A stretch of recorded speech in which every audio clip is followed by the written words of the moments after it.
very fortunate that I can get David. Not easy to get him. So he's a guru in to me he's a guru in marketing. He not only talk about marketing, he knows all the terminologies there. He actually practically implement those, and he's full of ideas. And all I know is he's got exposure in many fields as well. You can see his bio here. And I think, David, you'll be sharing a lot more with us in terms of what professionals can do, because you have your fair share of working with very different age group. Yeah. So as a job seeker, especially, what can we do to convince the other side? I think you have a sense of the questions already in the chat. Yeah. So I'm gonna so today David is gonna share with us a lot of information, but answering those questions, does a diverse workforce actually help any business? And does he, as a global leader, marketing leader, does he actually intentionally hire diverse workforce? David, are you ready? I'm gonna Yes, I stop am. there. Thanks, Eileen. Let me get my slides up first before yeah. So, Eileen, thanks for your kind compliment. I think you are too kind to me in So words. kind, huh? Okay. Right, yeah. And really, I'm happy to share. And just want to highlight a fact was that I met Eileen about almost 8-10 years ago, right? And one of the things that you told me is about paying forward. And that reminds me, every time, is how do we pay forward to, in society to people. So that's why I'm happy that, invite me, and I just give my first few cents worth of perspective and sharing. Hope that there's some to give some takeaways to everybody, right? Okay. I will be. So without further ado, maybe I just do a short intro myself. I think Eden has shared a lot already, but maybe what I'll do is I just walk through with you a bit of my career path in a way. Yeah, I mean, as Lynn mentioned, I did marketing in both B2B and B2C, mainly in the tech sector, IT and technology. But of course, I did cover a few other interesting sectors before. But how I started was that I was trained as a EEE engineer. Okay, at that time, in NTU, at that time, the government was trying to influence people to do engineering because I think the engineers needed in the economy at that time, which is in the mid 1990s, is that? So you guys can guess how old I am now. You're the one exposing your age. Yeah, but of course, after going into engineering course, I realized that it's not my cup of tea, man. Then I decided that, hey, it's not my calling, and in fact, I decided that maybe after I graduate, I'll do something differently. So in fact, I took a concurrent advanced diploma was in NTU, tried to get myself ready when I start work. All right, and I also completed MBA after that. So I started, cut a story short, I started in B2B sales. Then decided that, hey, sales is not my cup of tea too. It's quite fun. It's my cup of tea to a certain extent, but I find that I like to be more, strategic than tactical. That chasing number every quarter is not it's not something I want to do my entire life. And 20 or 30 years of working career. So I started to move in marketing. I built my career in marketing, and I also held roles from even local. I started in local SMB. And I moved from to large enterprises, large global companies, Fortune 100 companies, and also work in smaller MNCs too. So I have to, in a way, being fortunate to have experienced a full spectrum of different organizations, except government organization, which I tried to get in a few years back, but let's see how it goes. All right, yeah. So let's move on. All right, so okay, so let's start with a poll first. Eileen, can you help me to start with a poll? So the question is, as you can see, oh sorry, Eileen, the poll, please. Yeah. So which type of organization has the most workplace diversity? So please share your opinion. Yeah. Wow, this is fast. This is fast. I think we are seeing, only David and I can see what you guys have voted, but it's still anonymous nonetheless. It's still anonymous. We're only seeing aggregate numbers. So looks like there's quite a good slant towards a certain category. Okay, so we've got like 62% of you have voted. So do we have more? Do we have more votes coming in before we close? All right, where do you see the most workplace diversity? All right, so about coming close to 70%. You want to close it? Yeah, let's close it. Yeah. Okay, so I'm going to close it Yeah. and share with everyone. Yeah, Yep. looks like the result is not surprising, right? Global and multinationals, which is pretty true. But then there are also a few dimensions you need to work to look at, right? Diversity in terms of what? In terms of age or in terms of culture and nationalities? So if you just based on culture and nationality, yes, I believe global and multinational by itself is named it is, right? You have to work from people from different countries, different regions itself, and different ethnic backgrounds, right? So this is pretty much generally true. All right, but there's always some caveats. So let's look at a metrics and let's discuss based on that. All right, yeah. So thanks, Eileen, for sharing, and I will move on to the next one. So I would just look at two dimensions. Okay, we not bring gender in the picture now because gender in Singapore, I believe, is pretty much balanced now, right? In this our progressive society. But let's talk about age and diversity, which is a very hot topic now. From my previous speaker too, and also nationality and cultural diversity itself. All right. So let's see. It depends on the organization. So from the bottom, so based on the poll result, actually, there are some indications of what is being reflected, but not at all 100% as what it is. So let's talk about the lowest end of the spectrum first in terms of age diversity. All right, as you can see, local startups, not all local startups, but those that are more techie and entrepreneurial, startup entrepreneurs, they tend to have a more fixed sex of age group itself. Of course, there are startups who are more, they do hire a wide range of workforce, but I guess the younger entrepreneurs, who started, like, for example, one company, when I think it first started, Carousel, I think they started by a few group of young entrepreneurs, which I have a chance to actually engage them, before, right? And they are very aspirational people to talk to. But of course, as they grow, they build, workforce, they become local SMEs, right? And then, the workforce get more diverse. And when they grow in the larger enterprise, local enterprises, for example, startups and stuff like that, it get more, age diversity become into play itself. All right. And one thing interesting about local companies is that they tend to keep people longer, especially the Asian culture, compared to the American or MNC culture. They tend to value loyal staff longer and tenure, and people tend to work there for longer. And in this local organization itself. And of course, the highest end of the spectrum, we can see that in government and public services, you can see a very wide range of workers there, and some of them even retire. From the workforce there. So and that is why I know there's this saying that is iron rice bowl.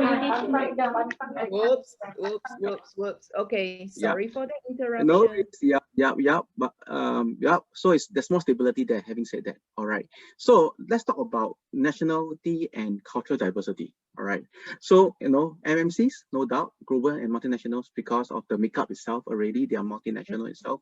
The word multinational for itself. But then in terms of tenure, it'll be quite surprising, due to the usually higher turnover rate, and because of the way they appraise and appraise their performance as employees, sometimes the tenure might not be as long as local companies itself. But of course, there's always caveats, all right? There are people who work there for 20, 30 years in multinationals, right? And of course, when you talk about the bigger established more nationals like 3M, for example, you can find, 3 or 4 generations of families working inside the same company itself. I actually was from 3M. My first marketing role from 3M.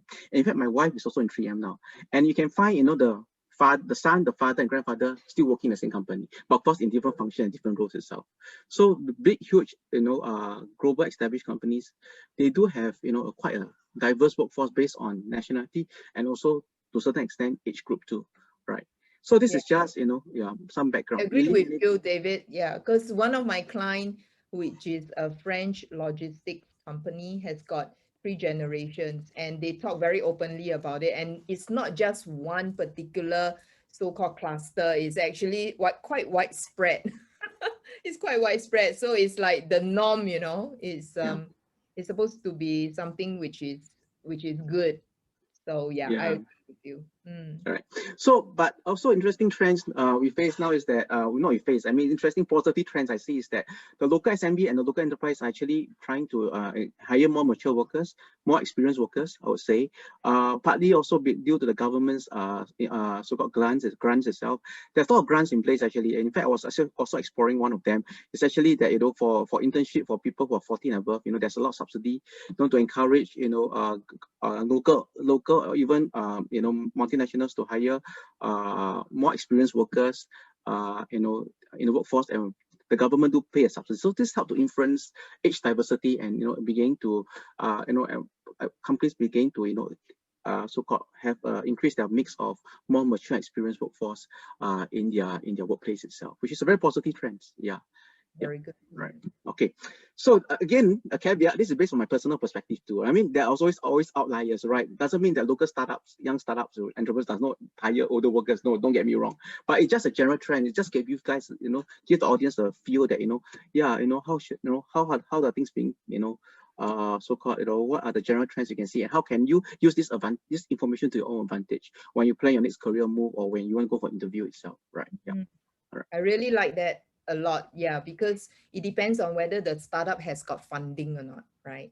Especially those that funding you can pack to market, but those without funding tend to hire based on affordability. So I think for the younger workforce, you can play this up. Even for mature workforce, you can also play this up. If you are, and just don't use the word "I'm willing to take a pay cut," because it sounds very condescending. It sounds like you're lowering yourself. Don't say that, so basically if you're open to that, then you can always approach that kind of startup. So very, very, very good. Yeah. In fact, startup also entitled to fundings, to hire more mature workforce over 40. There's government subsidies involved now, which is very attractive, for both the startup, and also is very helpful for people who also want to meet life career switches, from industry job function to another job function itself, right? Yeah. Because the government is trying to encourage more digitized economy, because of COVID-19, it accelerated the digital transformation agenda. And IMDA is actually, and also governments agencies are pushing very hard to make sure that we have the right fit, of workforces to fit into the new era of post-COVID era itself. Yeah, so it's very encouraging situation actually. Yeah, for those people who wants to consider to do some switches and stuff like that. Yeah. Yeah, we say Singapore is a very good country to do the change, whether it's role change or industry change, because it's fully supported by the government. Yeah. Yeah, and also the lifelong learning agenda. There's a lot of funds available, for people to actually consider. To I always say this is a window. So it's a window, which means can open and close. So make sure you cross the window when it's open and not when it's closed. Exactly. All right, let's move on then. All right, let's look at the benefits, of a diverse workplace. Okay. Wait, sorry. Trigger happy. So poll number 2, Eileen, can you fire off the poll? Yep. So poll number 2 is coming up. So I've just launched it. You can see on screen. So start voting now. So in your opinion, which is the greatest benefit of having workplace diversity? I mean, all could be a benefit, but what is in your opinion, what is the greatest benefit? Yeah, you see. Yeah. Personal opinion. Okay. Yeah, personal opinion, exactly. Yeah. Right. Wow, this one very active. Everybody's like, how come they read so fast? I mean, I haven't even finished reading. Oops, which generation am I? Am I in? My reading glasses. Oh my God. Yeah.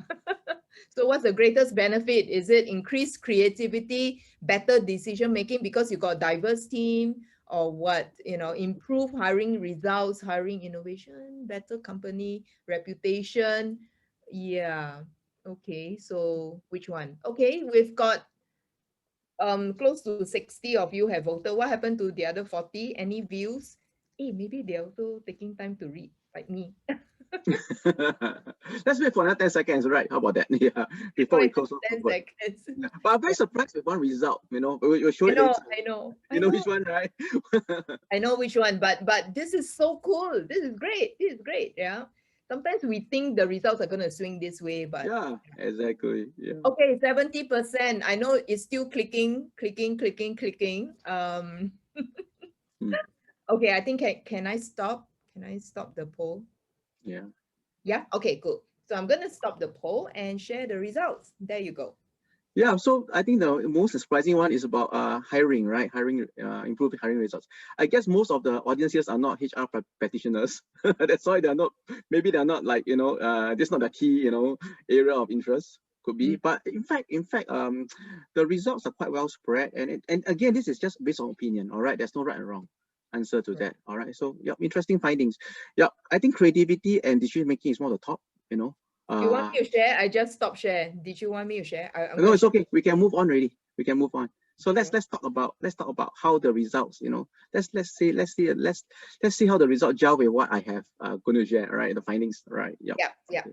So let me close this first and let's move on to the next slide. Okay. So benefits of workplace diversity. All right. So let's do it in one cluster group first. All right. And the reason why I grouped them together is because these are all interrelated. So a variety of different perspective. Okay. Of course, you have different cultures, different nationality, different age group. You get different diverse views, different background perspective. You bring in different perspective to the whole group dynamics itself, right? And because of this, it does increase creativity, right? Then there are more opinions, more ideas coming in, and then of course this drives higher innovation among the workplace or the team dynamics itself. All right. So as I said, there's no perfect answer or right answer. It's just based on how things are being gelled together, right? Yeah. So next is and because of this, it results to better decision making, right? I mean, you can make better because there are more perception, more creativity ideas, more ideas being shared, and more innovation. It creates better decision making based on different viewpoints, different opinions, different thoughts, and so-called I would say I would call it collective intelligence from different backgrounds and work groups itself and perspective. Then you also you also enhance faster problem solving in terms of business problem solving, issues, concerns, and how do we address challenges itself, right? Dennis asks, is it better decision making due to type 2 thinking? Yes. right. And of course, She's not to forget about the HR component, very important because we got HR practitioners here, especially the ones speaking to me.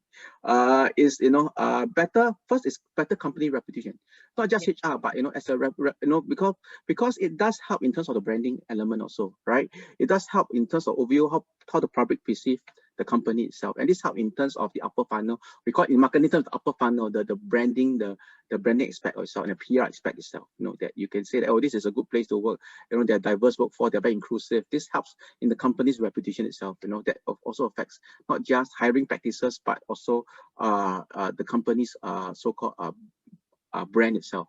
And having said that, improve hiring results, of course, most, and there was surveys found that, Glassdoor, if anyone use Glassdoor, 67% of the people felt that they want to work in a more diverse workplace. It's a global survey actually, and it's true because it's all inclusive. So all this will help, in terms of getting the right talent, and in terms also getting the right talent, making the improve performance of the company itself with the right talent, productivity, and efficiency. So in the end, finally, every company is always there to make profits and increasing profits. So with this whole diverse workforce, the benefits, the idea is to drive the increase efficiency, productivity, and also performance. And because of that, you increase your profits. And even for non-profit organizations, I guess there are also KPIs that's measured, and this also improves KPIs too. So a report that was just McKinsey companies recently surveyed 180 global companies worldwide, and they find that companies with diverse workforce will have usually higher profitability compared to those that are less inclusive. So this is a proven result, right? Of course, having a diverse workforce and diverse workplace that just doesn't come overnight, and also they have to overcome challenges first to get there. Imagine just putting multi age groups from 5 or 6 generations, as you mentioned, from the baby boomers all the way to Zen. What's the last one you call it? Alpha generation together, and then after that, hire multiple backgrounds and nationalities, couple them together in the room. On day one, it doesn't just things doesn't happen that way, right? It takes also a lot of effort, a lot of and also the culture of company itself to be inclusive, to build that kind of synergy, to really harness the diversity benefits itself. So with that, let's look at the next slides. How about that? Next poll, not slides, next poll. Okay. Oh, next So poll. let's look at challenges itself. All right. Workplace diversity challenges. Which Yeah. do you guys think that would be the most challenging? Among the four. Yeah, I've launched it already. Yeah. Yeah. So guys, you can see on screen. Wow, you see, I want to read the choices, but they already. Yeah. I will. No, you have it on slide already. No wonder. Yeah. They are fast. Yeah, they are very fast. Okay, so what are the challenges? Very interesting, huh? So this one we already easily hit 60% of you have voted already. Okay, so that's the clue, isn't it, David? Keep your options short, lah. Like, some sentences, Yeah. including Lisa's, and then it's like, okay, I take a long while to read. Okay, cool. Okay. All right. So I, we've crossed 70%. I'm gonna stop the poll. right. And I'm sharing the results so everybody can see. Ta-da! Well, I mean the one challenge is the gender, no, the generation gap itself, right? Which is very true, right? Communication, yes. Ethics and culture different, yes. And the gender itself is very low, which is not surprising, because as I mentioned, in Singapore's context and culture, I think the gender inequality is more almost, I wouldn't say non-existent, but it's very minimum. I guess it's not it's not issue now, I believe, in the workplace. Everyone has a chance, even from our school systems all the way to workplace. There's no I don't see any biasness Not against. Singapore. Yeah, Not Singapore. so much in Yeah, Singapore. Not right. that Yeah, much, yeah. But there are certain I would say that become like the norm rather than exception. Of course, there are exactly. certain environment and certain roles Mm, which are still male dominant. If you're yeah. talking about gender, Yeah, certain countries, I would say, like in the Asian region, right? Yeah, let's stop there. Okay, so let's talk about the rest of the three. Let's expound more and discuss the rest of the three challenges. How about that, right? Yeah. Okay. So again, I got this from a research report, from Corporate Essentials, and they mentioned that one challenge is communications, as mentioned earlier, right? Lack of communication between people, especially between different cultures, and that is always an issue, right? And most, for example, I mean, let's take my experience. I mean, our just my experience. I work for US company for most of the time, all right, and when I start to happen to have some start to work with some Israeli colleagues from another company, I have an interesting, I would say, culture shock. I need to adjust my approach of things with them and how I address things. Because in US, most US company, this is not stereotyping. It's just that they are more open, they are more friendly. They are usually trying to be very positive all the time. You must always say positive things to get things started. Even it's challenges, you don't say as challenges. You say, oh, maybe we should discuss this. How to improve on this situation and stuff like that, right? But when you talk to the Israelis, it's different. They go straight to the point and say, this is a problem. And they will be very blunt with you. I want to address this now. Okay, and they'll tell you straight in the face that this is an issue and this is something that they're not happy with. So these are things that we need to understand. And to the uninitiated, people might think that these guys are very rude. What are these? And they're very blunt and very, not blunt, but very rude and very, I would say condescending, but it's a culture. But if you understand that, actually, it's not a bad idea, to know what they are thinking and what they have in mind out front, and you can address the problem right and try to really find I would say second guess, but to really understand the problem better. They already tell you straight in the face that this is what they think and this is what it is. It is as what it is, right? So all these things you need to understand the differences between cultures, across different nationalities, across different regions itself, and this is very, very, very important. All right, and I think open communications is always important, and sometimes not just conducting language training, which is stated here, but it's more of language in the inverted comma, how to reinterpret different ways of communication between groups of people in the organization itself, all right, or in different regions itself. Is very important. So this is one of the challenges need to be addressed. The other one, again, as I mentioned, is ethnic and cultural, which is related to the communications also, because and sometimes, as I say, discrimination, stereotyping is always there, and and this needs to be based on it has to be part of the company's DNA to have the right policy in place, right approach in place, implement the right policy in place, not a non-zero tolerance behavior or such things, to get people, not just that, but also to be having structural team building exercises, programs itself, to gel and norm the different groups together. All right. Yep. And then last but not least, which is very important, is age differences. Okay. And again, open communications, it always boils down to open communications, interaction, engagements, and structured experience activities that try to bridge the gap itself. Yeah.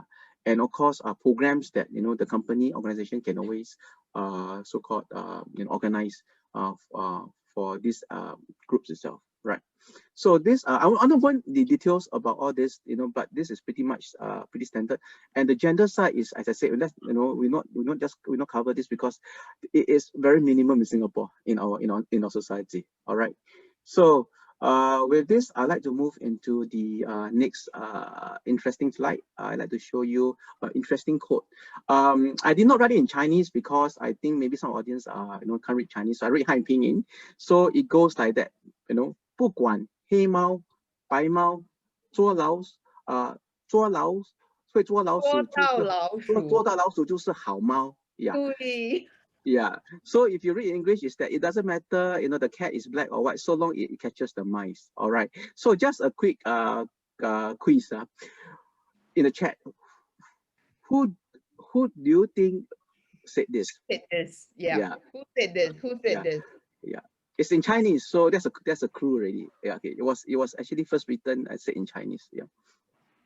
So you've got Christopher who said Deng Xiaoping, and then Wee Ye says that Chairman Mao. Yeah. Mei Li also say Deng Xiaoping. YT also say Deng Xiaoping. Brian Low. I don't know whether they Google. Yeah, maybe. But it's quite common. But it's a common trait these days. Yeah, it's quite common code. Yeah. Right. So yes, correct. Those who said Deng Xiaoping is correct. It's Deng Xiaoping. All right. It's Deng Xiaoping himself. Yeah. And and this and this was said during the when China was still not really fully opened up. It was still very much a communist regime at the point of time. Right. And what it says is that so long as the person can perform and do the work, what matters, right? Who cares you are 60 years old? Who cares you are 25 years old? Who cares whether you come from certain background? But as long as you can deliver and perform, and this is a very forward-thinking approach at the point of time, given the regime itself, right? But of course, whether is this true, in the workplace context in terms of hiring, maybe we should discuss whether how relevant is this, right? Yeah, in this in this quote itself, right? Yeah. So let's move on to a very interesting topic, which is similar to what was discussed earlier, but based on my perspective, all right, my sharing and my experience, is there an ideal profile of job seekers that hiring managers look for? So the answer is, it depends really. There's no one one size fits all shoe in this aspect. All right. So it really depends on number one, okay, job function or role itself. Okay. What kind of job function, what role? Okay. Certain job function, like for example, even marketing, okay. We tend to look for more diverse groups, to get better ideas and better different perception coming in, get better ideas. Okay, and it also depends on what the role is. If I'm looking for someone that based in Singapore that will need to help to interact and cover North Asia, certain countries in North Asia, I will look for certain profile of candidates that is able to speak certain languages or understand that culture there itself. Because for example, China. Because most, let's say I need to interact with China partners and China partners itself. They are not exposed. They're all in China. They're local. They are not as international as most of us are in Singapore. So you need to understand and interact with them based on certain abilities and language skills itself.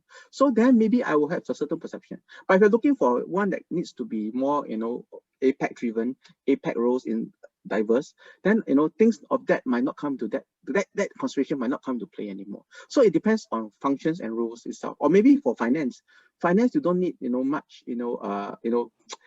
so-called frontline interaction, but of course you still need to interact, don't get me wrong, in terms of the market with the customers itself. Then that kind of profile will be changed to certain type of profiles itself. The other one would be more of I would say, sorry, trigger happy, company organization. Again, as I mentioned, that's why I have the metrics, right? Some companies are more diverse than other companies because of the way they are structured, the way of the company DNA and culture they started off in the beginning. So it also depends on the company organization you are applying to itself, right? Yeah. Some are more progressive in certain areas, some are more diverse in certain areas. So that will help to improve your so-called employability there. Depends on the demographics itself, right? Then, of course, last but not least is team dynamics itself. So team dynamics is important. For example, I have a team. I do lead very international teams itself, and maybe sometimes I need a certain profile of people that I need to try to fill in the gaps or certain requirements or certain not certain requirements to create a right team dynamics within the group itself or to synergize some missing elements itself. I might consider certain profiles too in that aspect itself. It's like like sailing, and sailing is a good example. You have your captain, which is the helm, but he can't sail the boat himself alone, right? You need a guy who work the sails, the guy who actually manage different parts of the sails. You also need the person who actually is a ballast to balance. If you look American so-called American Cup, there are people sitting at the side of the boat, not because they just sit down there and take a break, but because they need to balance the boat so that the boat is trimmed at a certain angle to optimize the speed itself. Wow, you're talking about catamaran, it's not, something like. So even those people, the people, the ballast, the one who have very important. So you need to look for certain certain skill sets that needs to go in, or certain profile people need going to make up the whole team dynamics itself. So these are the things that hiring managers look for too, when we hire, to build the team itself. So having that analogy is very good. I think that analogy is really, really good. So if you go to okay, wait, let me just mute everybody first, and then you can unmute yourself, David. I'm so sorry. Yeah. So so I think I like that analogy. So if you go to a culture that is maybe dominated by a certain culture itself, and then you bring diversity. If you bring diversity, then perhaps you can upsell that. Even gender also does qualify in terms of the diversity. Yeah. Wait, right. David. Yeah. Okay. Yes, I'm here. Hey, Right. I couldn't know whether you're frozen or anything. Wow, you keep very still. Do I? All right. Twice Okay. you tricked me already. Twice you Yeah. tricked me. Yeah. So having said that, say that again. So important thing, how do you market yourself, prepare yourself for engagement interviews, or to look for the right job? Research is very important, right? You got your LinkedIn now, right? Based on LinkedIn, you know how for example, you're looking for a certain job function, maybe finance, could be other aspects like operations, even function, marketing. When you click on, especially for bigger companies or MNCs or setups, you can select the job function, the country, the role itself, and you can see how diverse the workforce is. And even in a particular location, you can see who are the possible so-called potential colleagues that you might work with, and and the boss itself. You can do your own research, right? Then networking, of course, you can ask people in grapevine, hey, do you know of someone from this company? Can you share with me about this company? And the people there, even the hiring manager there, and also press releases, what they release in the market. You can do your research before you go for interview. So all these are very good, research, so-called information for you to better prepare and position yourself. And then I always believe, this saying, chance prefer the perfect mind. Don't leave everything to chance. You have your own control, your own destiny. Prepare yourself more, understand more, and maybe through the research you know that this company might not be the one for you, right? Given the and then let's move on, and maybe I don't even apply, or even if I got an interview, then I say maybe I just go open mind and see what they have to say, and that's where you start to. Yeah, maybe I can't live without my shoulder pads, right? In my blazer. Exactly.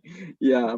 So the other one is, after that, really, okay, understanding that maybe, I find that I think I have a fit, I can, this is what I want, this is good, this is a fit for me. Then what is, whether is it relevant, and how do you make yourself more relevant, position yourself for the role, right? You need to, as what Liz mentioned earlier, you need to know how to position yourself, which area can I add value in, based on this information. As I mentioned, maybe they need someone that is older, more mature because in certain area experience, so that and the team is quite is more towards the younger generation. Then I can position that I can add value in certain ways, right? I can bring my experience, and understanding, certain areas that don't walk the road that I walk, and the best and the best mistake is learn from mistakes that people has made, and things like that, and position yourself, better, for the role itself, and why should they hire you, right? And for more mature candidates, always, I think we look at energy level. It's not how old you are or how mature you are. It's That's more true. how and what's the energy level, okay, and what is what drive. That's what Liz mentioned. It's actually drive also we have. So I mean, give you experiences. Some so-called experience. Some examples is that in my previous role, I hired a going to be grandmother, almost to her 60s. And when I actually interview the candidate, I actually, usually we will have another layer, my VP of marketing will actually interview also after I filtered out some candidates to her. She told me, David, are you sure you want to hire someone so mature? Do you think she has the energy or the, able to do what you want to do, to perform the role itself, and not just perform, to put everything together. Because that time I was hiring the first marketing manager for ANZ. And she's an Australian, okay, and she was actually a South African that migrated to Australia. So she was, and when I mean, to me is when I look at profile, I don't go for age right away. I look at the profile, what she has done, what experience she had, and I find that she fits. She fits. So I said, okay, now let's shortlist, and she was able to impress me, and by her energy level, she was able to articulate what value she can deliver and what she had done, and then and with a lot of energy and drive. I say, no, she doesn't seem to me at her age in terms of her energy level, right? And she can and she had the experience I'm looking for. And most important, her so-called her experience maturity played to the advantage, because I need to build a role that doesn't exist in ANZ from scratch, a marketing person. There wasn't a marketing person at the time. I was trying to transform and build a team, for APJ, for the company itself. So what happened was that she showed, and I need someone that is able to anchor and start to add value and show value of marketing right away to the sales folks, and to manage the sales folks also, is because Australians are very outspoken and very verbal too, right? So I need someone that is stable, that's able to engage and bring them in line to some extent, right? Yeah. So she fits the criteria, and I hired her, and true enough, it was a very good one of better decisions better decision I made also. After I left the company, she's still there, for 5 to 6 years. And the best thing, I love that story, because you are, demonstrating that you are a sponsor to her, because you believe in her. And that's what I wrote in the chat as well. For those of you who are joining an organization, that you are the first, right? You're breaking norms. You're the first to join. Then you should find sponsors like David. I mean, the likes of David, right? Who believe in bringing in diversity, who believe in investing diverse and building diverse workforce. It's not easy, and you have listened what he said, right? He has gone against and then created a role just for this individual. Wow. So having said that, yeah, I mean, in fact, before I left, she performed quite so well that I even promoted her before I left the company. And, yeah, and yeah. So and true enough, she's because being of because of her experience and because of her background, she's very mature, she's very stable, and she acts as an anchor there, to drive the marketing, she's stable deliverables that's needed in that part of the world for me, and even now to the company itself, right? Yeah. So again, just to share is that, I also this quote is not from me. It's not from me, as I heard it from another HR person, a HR recruiter in one of my previous company, and she told me this: there's always a pair of shoes out there for every fit. Okay. Yes. And whichever phase in life you are, whichever situation in life you are, there is always a shoe out there, and it is for you to find that shoe that fit your feet. Okay, and at the point of your phase in life, I'll not say that as we grow, we mature. I also saw your chat that you'll reach there someday and become an older worker when you're young. Right? Yes, true. But every phase of life, there is always a shoe there for you to fit, and you must make sure that you are comfortable and know what you want to fit in that shoe itself, and be able to find that shoe itself. All right. It might take longer time, it might take 6 months, it might take 8 months, but somehow, if you'll find one eventually. This is my belief. Right? Wow. Anyone who needs motivational, some motivation should reach out to David. Yes, he's got a lot of phrases to share. Yeah. So having said that, I think, I just want to quickly end off my, not say end off, but, open to questions also. I think I've, Right. just to, again, thanks, Eileen, for giving me the time to just share and my perspective and, whatever I can to maybe help my fellow Singaporeans. Yeah.